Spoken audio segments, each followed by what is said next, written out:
ให้พอกันไหมขันคนเจ็บอยู่ตายไม่หวังพอพอที่พ่อโอ้ยไปแล้วขันก็สุกเมื่อต้นลานก็สามเมื่อต้นต้นนอนเลยมาเด้อเมื่อนี้มือตายยังน้อยไปน้ำเดียบอกมีมาเด้อ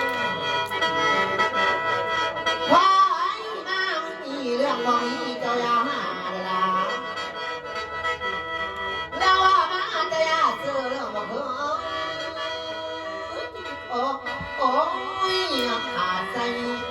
ว่าได้ตกเจอคำต่อยเป็นหน่อยอยู่ใดว่ามาแต่ใส่เด้มาแต่คุกแต่เข้าบ้านของเมืองคัน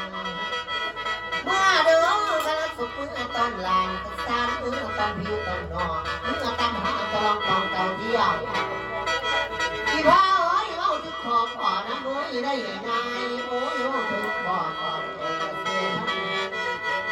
ที่พ่อโอ้ยไปเรียกไอ้พ่อลุงก็ขวาดอกจานเด้อขอเด้อ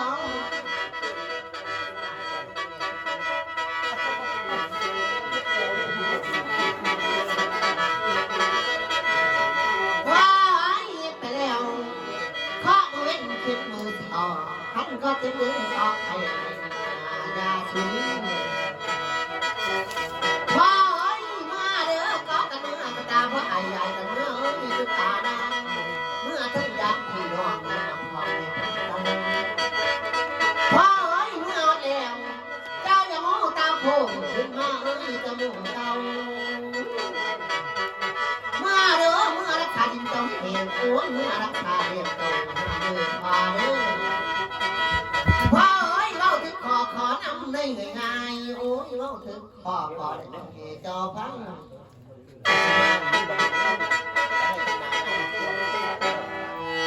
ได้เงินไปเป็นสามสี่เดือนแล้วว่าสุยากหน้ามันเลยพ่อเอ้ยเมื่อระบองนุ้ยตาตาหนาวเจ้าตาติ้ง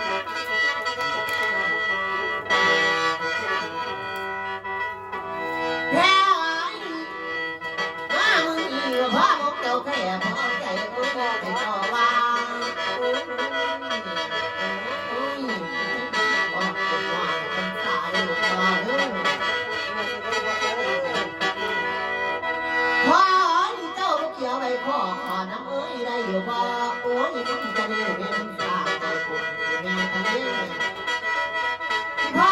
มามึงมีเรื่องบ่มีเจ้าอย่าหาเรื่องพ่อเด้อ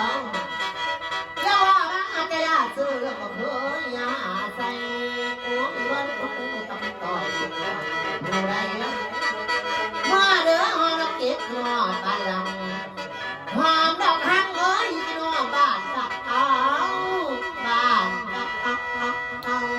โอ้โอ้ที่เราแม่เอ้ยมามึงนี่โอ้ยเจ้าอย่าว่าขอแขกโอ้ยเจ้าห้ามเดินว่าเด้อ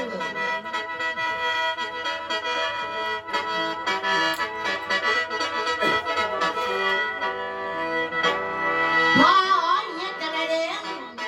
พางเด้อพ่อสิเอาจบจังเจ้างามจังเจ้ามีเสน่ห์สุดบ่หรือว่าฉันมีของใส่นางบ่อายงามในน้องเจ้ามึงใจไปบ่ทอดลูกกะรอน้อยทำงานเอาเนื้อที่พ่อจบจังเจ้างามจังเจ้าคือสิปล่อยดาบ่เป็นเมื่อเสด็จเจ้าให้ว่าเอาเผาพังเลยต่อเลยที่พ่อ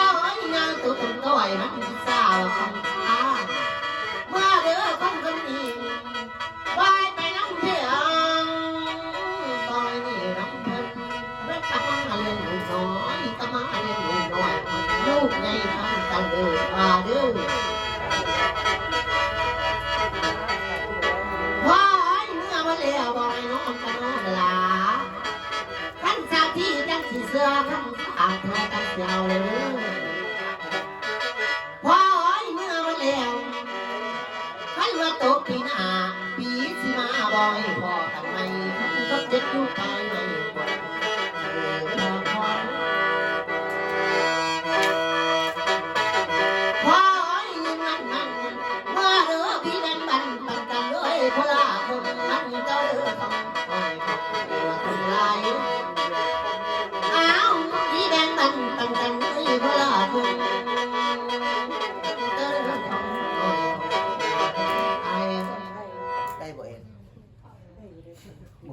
ามอยู่เล็ก